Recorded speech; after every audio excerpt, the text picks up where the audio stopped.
বিসমিল্লাহির রহমানির রহিম। আজকের এই আলোচনা সভার সভাপতি ব্রিগেডিয়ার জেনারেল হাসান নাসির, উপস্থিত আলোচকবৃন্দ এবং রিটায়ার্ড সামরিক কর্মকর্তাবৃন্দ এবং মিডিয়ার আমার সহকর্মীবৃন্দ, আসসালামু আলাইকুম। বাংলাদেশ সেনাবাহিনী এই অবস্থায় আসলো কেন? এখান থেকে আমার বক্তব্য আমি শুরু করতে চাচ্ছি। কেন আপনাদেরকে আজকে এভাবে এই সংবাদ সম্মেলন করতে হচ্ছে, আপনাদের সেনাবাহিনীর বিষয় জাতিকে জানাতে হচ্ছে? এই অবস্থায় তো আসার কথা ছিল না।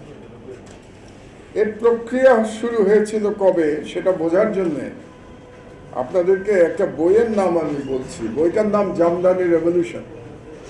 বইটা লিখেছিলেন কৃষ্ণন শ্রীনিবাসন। উনি এরশাদ আমলের শেষের দিকে এবং 91-এর নির্বাচনের সময় ভারতীয় হাইকমিশনার ছিলেন বাংলাদেশে, এবং তার যে বাংলাদেশের চাকরি সেই বিষয় নিয়েই তিনি বইটি লিখেছিলেন জামদানি রেভলিউশন।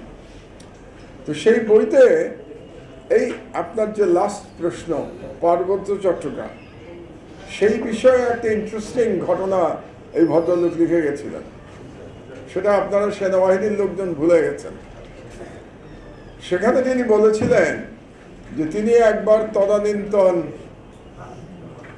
বিরোধী দলীয় নেত্রী, ইলেকশন হয়ে গেছে, মানে 91 ইলেকশনের পরে যখন শেখ হাসিনা বিরোধী দলীয় নেত্রী ছিলেন, তার সঙ্গে বিদায়ী সাক্ষাৎকারে গেছিলেন এই ভদ্রলোক শ্রীনিবাসন।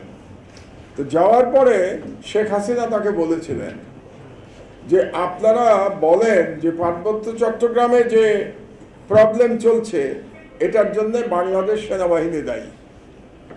এটা কে বলছেন? শেখ হাসিনা। কাকে বলছেন? ভারতীয় হাইকমিশনারকে, যেখানে ভারত চাকমাদের ট্রেনিং দিয়ে এবং পুরো ইনসার্জেন্সি তারা তৈরি করেছে।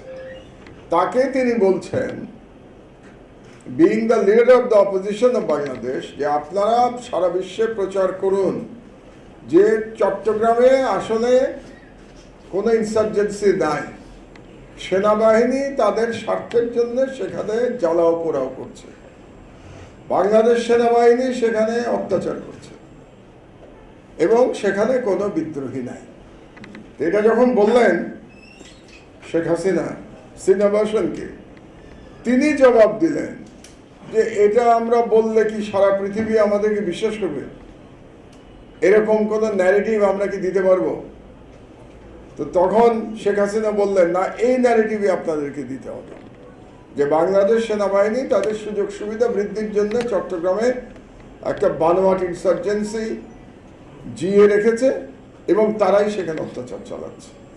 এই কথাটা আপনাদেরকে এই জন্য বললাম। প্রথম কথা হচ্ছে, আমি নিশ্চিত আপনাদের মধ্যে খুব কম লোকই এই ঘটনাটা জানেন। আপনারা জানেনও না যে এই ধরনের একটা বই লেখা হয়েছে এবং এই ধরনের একটা বইতে শেখ হাসিনা এরকম দেশদ্রোহিতামূলক মন্তব্য করেছে।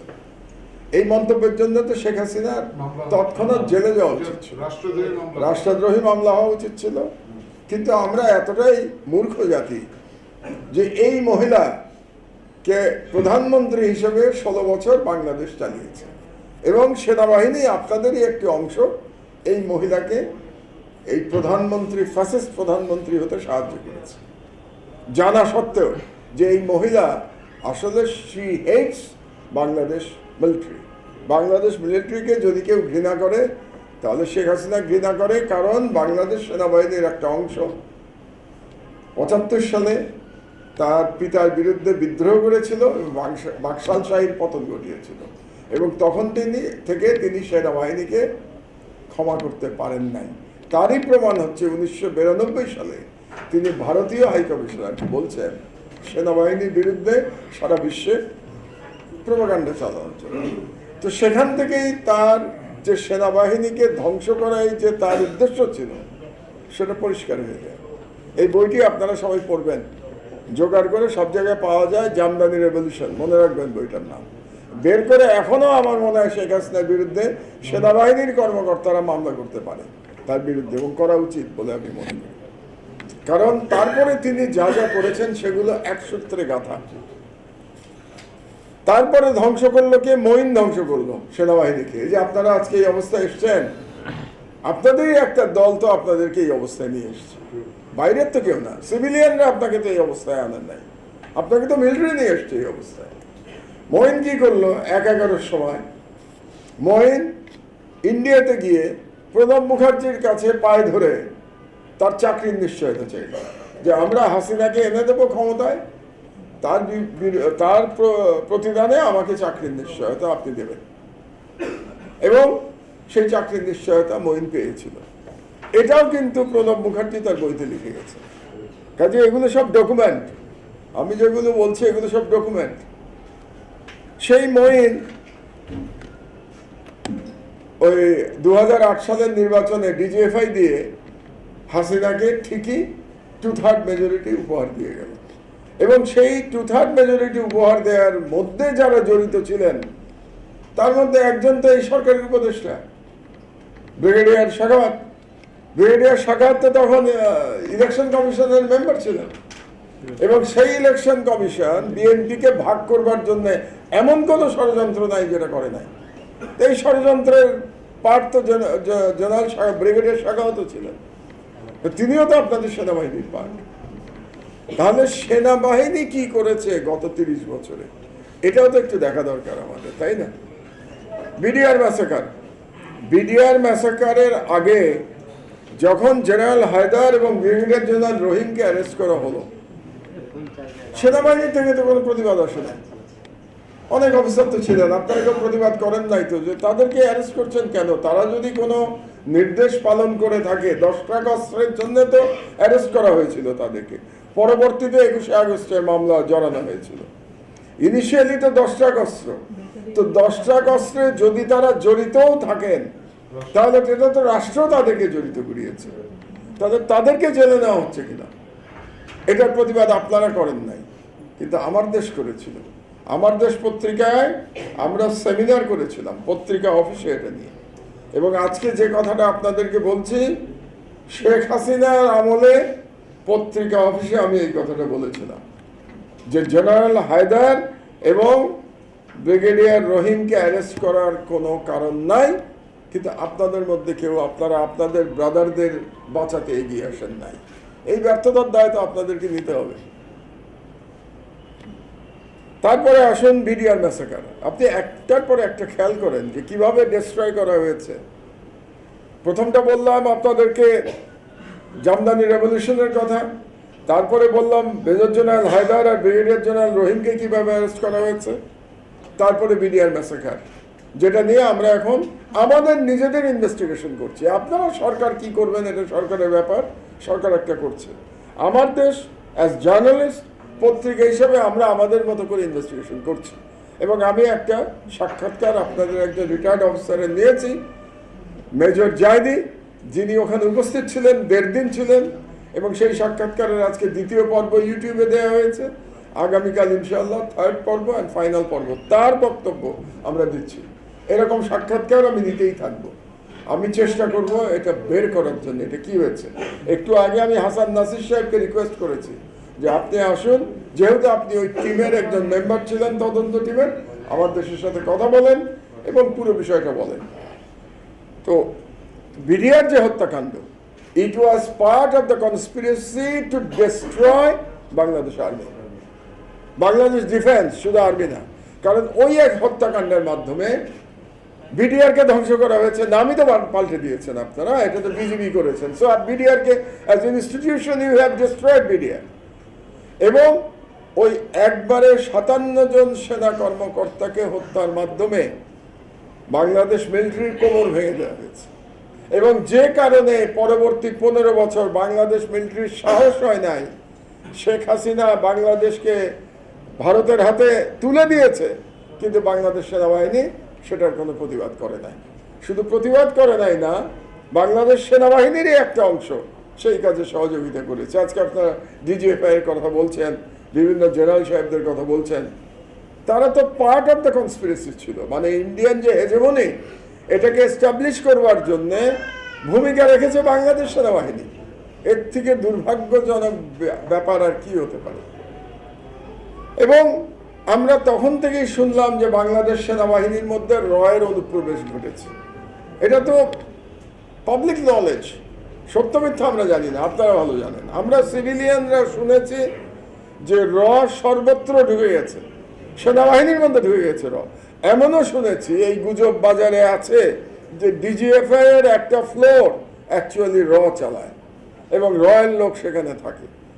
এটা তো সবাই, মানে ইটস ওপেন সিক্রেট। তো এটা যে মিথ্যা এটাও তো আপনারা বলেন নাই পরিষ্কার করে যে না এটা সত্য না, এরকম কথাও তো আমরা শুনি নাই সেনাবাহিনীর কাছ থেকে।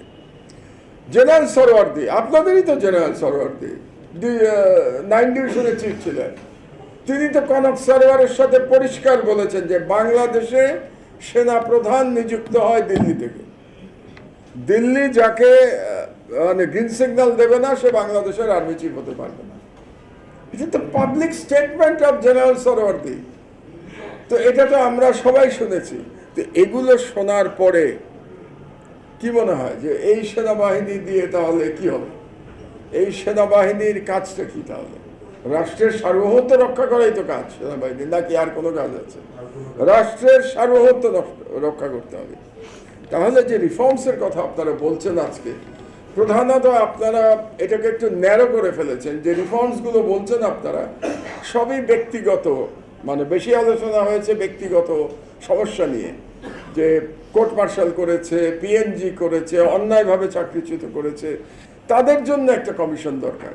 আমি বলি না, আরো বৃহৎ কমিশন দরকার, একটা বড় কমিশন। সেই কমিশনের কাজ হবে ন্যাশনাল সিকিউরিটি ডক্ট্রিন তৈরি করা।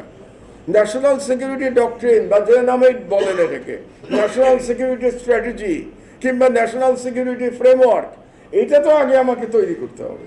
তারপরে না আপনি আর্মি সাজাবেন, কিভাবে সাজাবেন, কেমন করে করবেন, আর্মির আইন কি হবে, সেখানে কনস্টিটিউশনের 45 ধারা থাকবে কি থাকবে না। This will be decided on the basis of your national security doctrine.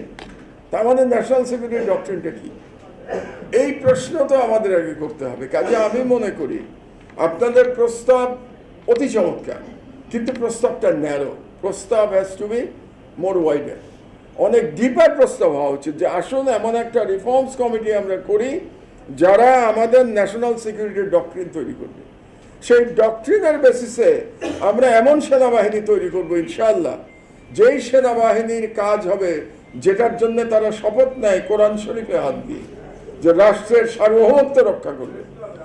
এইটা তারা করবে কোন রকম ভয় ভীতি লোভ লালসার বশবর্তী না হয়। অ্যাবসলিউটলি সেখানে কোনো রাজনৈতিক কন্ট্রোল চলবে না। এটা তো আপনাদেরকেই নিশ্চিত করতে হবে on the basis of that reform.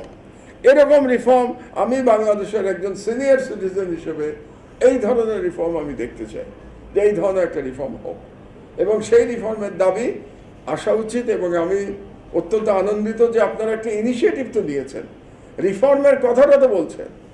Army রিফর্মের কথা তো কেউ বলতে চায় না, অন্তত আপনারা তো আর্মি রিফর্মসের সাবজেক্টটা তো পাবলিকলি নিয়ে আসলেন। মনে হয় না আর্মি নিয়ে কথা বলা যাবে না, আর্মি তাদের নিজস্ব ব্যাপার। কেন, স্টেটের বাইরের জিনিস নাকি আর্মি? আর্মি তো স্টেটের একটা most valiant part, most important part. একটা হাদিস আছে যে ইসলামিক রাষ্ট্রে যে ব্যক্তি তার কি বলে সীমানা পাহারা দেয়, বর্ডার পাহারা দেয়, তার সম্মান সর্বোচ্চ, তার সম্মান শহীদের সম্মান। তার যে একটা ইসলামিক রাষ্ট্রে বর্ডার পাহারা দেয় একজন সৈনিক, আর আপনারা তো সেনা অফিসার, আপনাদের সম্মান তো বিশাল যদি আপনারা রাষ্ট্রের সার্বভৌমত্ব রক্ষা করেন। আপনারা জেনারেল মঈন হয়ে গেলে তার আপনাদের সম্মান থাকবে না। বা ডিজিএফআই যে কাজকর্ম করেছে, মামুন খালেদ, তারপরে আরো কি সব নাম, আবেদিন, আকবর, তারা যেসব কাজ করেছে, এগুলো করলে কি সেনাবাহিনীর সম্মান থাকবে? সেনাবাহিনীর সম্মান তো থাকবে না। আপনারা তো এই সমস্ত লোকজন তো বাংলাদেশের স্বাধীনতা বিসর্জন দিয়েছে দিল্লির পায়ে। তো দিল্লির পায়ে যারা, যে সেনাবাহিনী দিল্লির পায়ে স্বাধীনতা বিসর্জন দেবে, সেই সেনাবাহিনী তো থাকারই দরকার নাই। সেই সেনাবাহিনী থাকবে কেন? সেনাবাহিনী থাকবে তো দিল্লির সাথে লড়াই করবার জন্য, সেনাবাহিনী থাকবে মিয়ানমারের সাথে লড়াই করবার জন্য। কারণ আমার রাষ্ট্রের সার্বভৌমত্ব যদি মানে আক্রান্ত হয় তাহলে তো আমার প্রতিবেশী দ্বারাই আক্রান্ত হবে। তাহলে আপনারা কি নামে ডাকেন আমি জানি না, আপনাদের ভোকাবুলারিতে কি ওলফল্যান্ড আরো কি সব বলেন, গ্রিনল্যান্ড, রেডল্যান্ড, হোয়াটএভার। আমার কথা হচ্ছে যে আমার যে ইমিডিয়েট নেইবার, সেখান থেকে আমি যদি আক্রান্ত হই, সেই আক্রমণ থেকে বাঁচাবে আমার দেশপ্রেমিক সেনাবাহিনী। এবং দুর্ভাগ্যের বিষয় হলো এই বিষয়টি আপনারা খেয়াল করেন নাই। আমি কিন্তু বলার চেষ্টা করেছি অ্যাজ এ সিভিলিয়ান, আজ থেকে বলছি না, 20 বছর ধরে বলে যাচ্ছি আমি, যে মানুষের মনে সেনাবাহিনীর প্রতি যে ভালোবাসা ছিল সেটা ধ্বংস করেছে 1/11। 1/11-র আসা পর্যন্ত বাংলাদেশের জনগণ মনে করত সেনাবাহিনী একটা দেশপ্রেমিক বাহিনী এবং বাংলাদেশের যে কোনো বিপদে সেনাবাহিনী আমাদেরকে রক্ষা করবে। আল্লাহ তো রক্ষা করবেনই, কিন্তু সেনাবাহিনী আমার সব থেকে আস্থার জায়গা, বিশ্বাসের জায়গা। সেটা ধ্বংস করেছে 1/11-র কিছু উচ্চাভিলাষী জেনারেল, যার মধ্যে ময়নার নাম বললাম, সে দেশ থেকে পালিয়ে গেছে। আর এক জেনারেল এখনো দেশে আছে, জেনারেল মাসুদ। সুতরাং জেনারেল মাসুদেরও তো বিচার হওয়া উচিত আমি মনে করি। জেনারেল মাসুদ সম্পর্কে তো তদন্ত হওয়া উচিত যে তার কি রোল ছিল 1/11-র সময়। তো এগুলো তবু ভালো যে এগুলো ওপেন দিয়ে আমরা আজকে বলতে পারছি।